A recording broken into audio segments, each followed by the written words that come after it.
Obama. Obama took out, in 1 week's time, their biggest critics from the Democrats.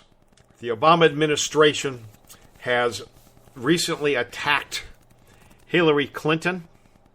It's allowed the media access to her. We've known about Hillary Clinton using private email servers in her home for at least 2 years. The media has known about it. I've known about it, but nobody's covered the story. Obama recently called her actions reckless, which was a cue for the media to have at her.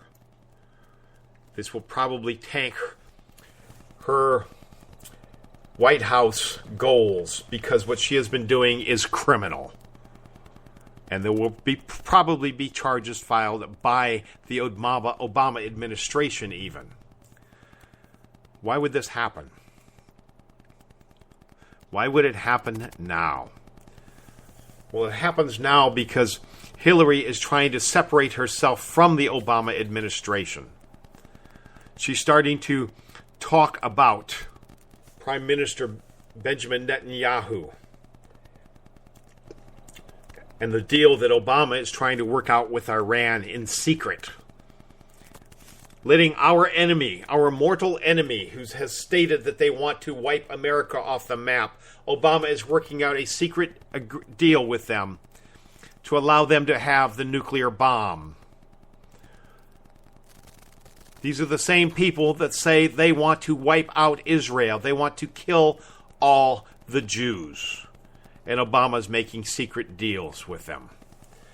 But Hillary's wanting to separate herself from the administration, so she's starting to mumble and murmur and make noise about Obama's trying to make a deal with our enemy and throw our ally, our only true ally in the Middle East, Israel, under the bus. Obama shuts her up by throwing her under the bus with the emails. Kind of like check and checkmate. Also, New Jersey Senator Robert Menendez, who has often been accused of wrongdoings by the Republicans, Obama has stood by him. The Justice Department has never looked at him for any wrongdoing. They have stood by him like they stood by Lois Lerner, Eric Holder, Lisa Jackson, Steve Miller, and a host of other egregious, felonious acts by members of the Obama administration. They're overlooked by Eric Holder. But now, Menendez as well, Robert Menendez, is speaking up. He's talking about the insanity of striking a deal with our enemy who has stated their wish to kill our ally. They're not saying we don't like Israel and we're going to stop them from traveling within our country. They're not saying Iran is going to close embassies in Iran. Well, actually, I don't think Israel has any embassies in Iran. Their stance is we want to annihilate. We want to kill all the Jews. It's pretty cut and dried. We want to wipe Israel off the map. We're Muslim, they're Jewish, we want it. Robert Menendez has long been a supporter of Israel. And he's speaking up. He spoke up right after Bibi Netanyahu addressed the U.S. Congress. And he's been speaking up ever since.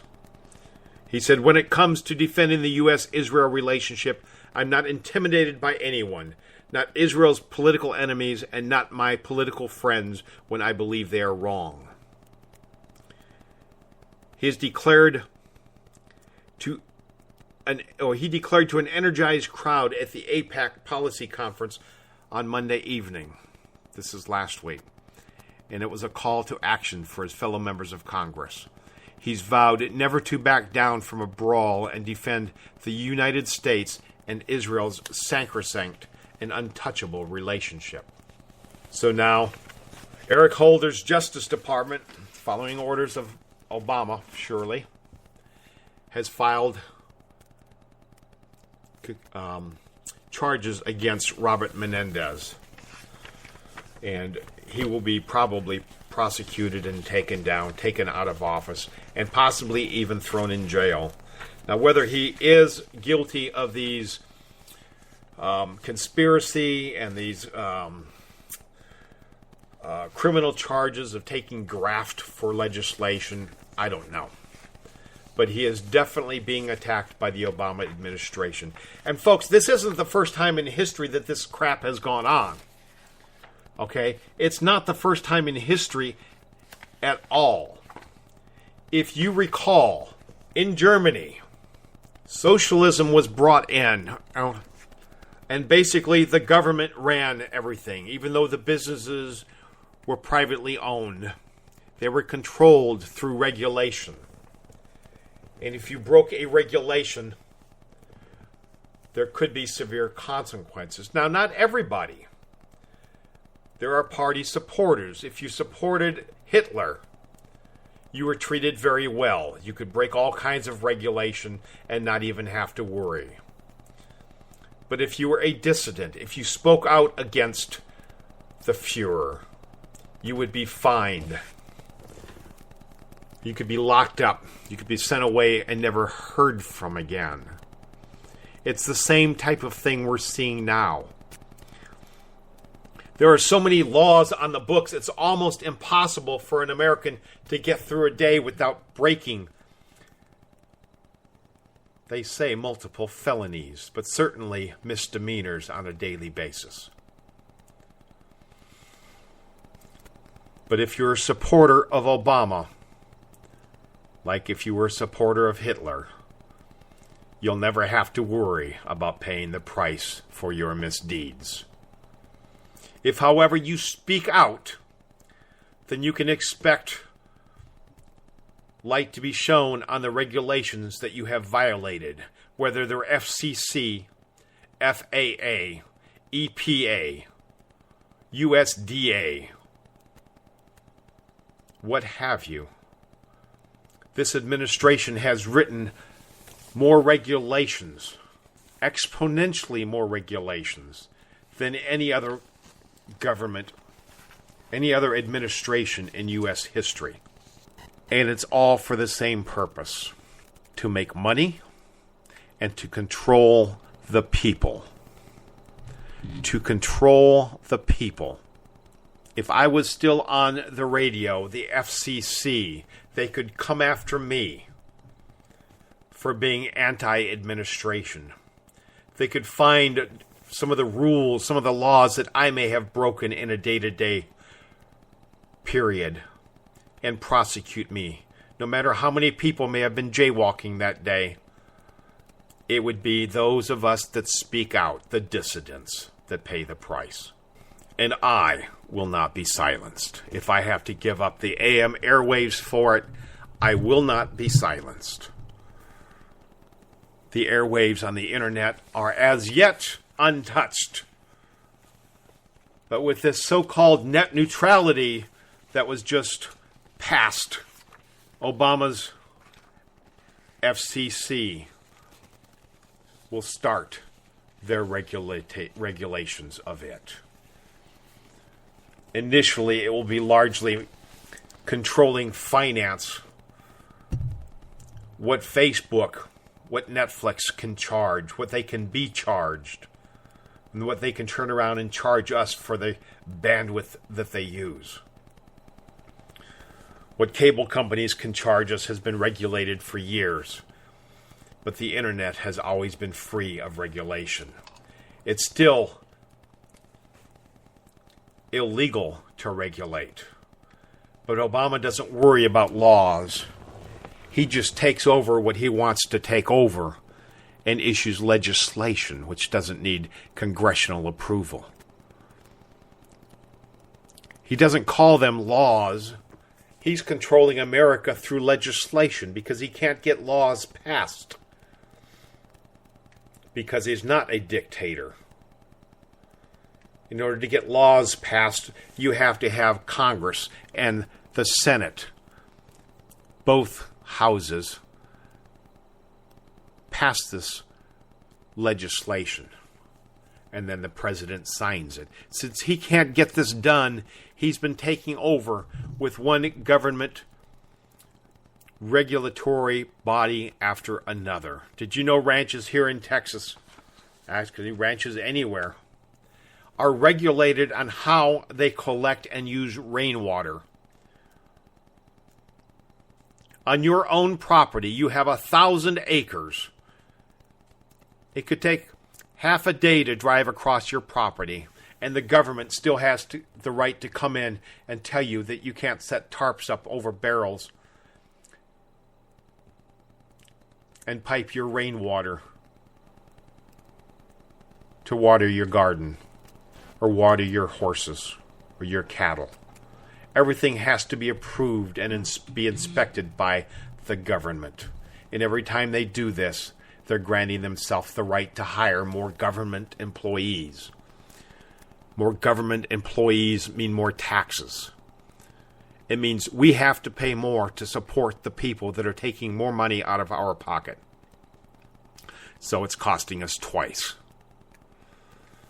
It's also costing us a third way, because as the government grows, the number of people that are dependent on the government grows. And it's at the tipping point, my friends. There's right close to 50% of Americans that are dependent on the government, whether they're government employees, whether they're military, whether they're on government disability. They're dependent on the government. And when the government says, vote this way, you're going to vote that way, because the government is what is feeding you. And if you want to stay on the gravy train, you have to do what they say. Once the government gravy train consists of 50+% of Americans, of voting Americans anyway, then all hope is lost. All hope is lost, because once the people that want their free lunch, are in the majority, they will vote Democrat every single time. And once they vote Democrat, all they're going to do is vote for more free stuff. Every single time. Right now, I believe the number is over 50% of Americans that are on the government teat. Fortunately, many of them are welfare, disability fraud, lazy people that just want their free lunch, but they're too lazy to even get off their butt and vote for it. So we have 2016 coming up, and we might be able to get another shot at a relatively fair election, although election fraud has been rampant the last 2 rounds. And if you don't believe me, go to AmericaInRuin.com. Read all the different types of voter fraud that there is.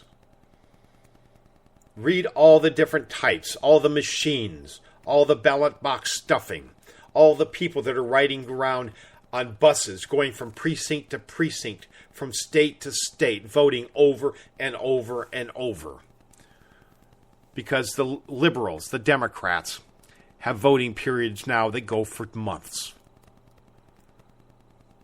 2 months of voting. How stupid is that? While we own the House and while we own the Senate, the very first order of business ought to be fixing the voter system. Wiping out every voter roll in America. There are so many criminals, so many dead people, so many people registered in multiple precincts. Cartoon characters. People signing up as their favorite baseball players, NFL players, basketball players. Some of these sports heroes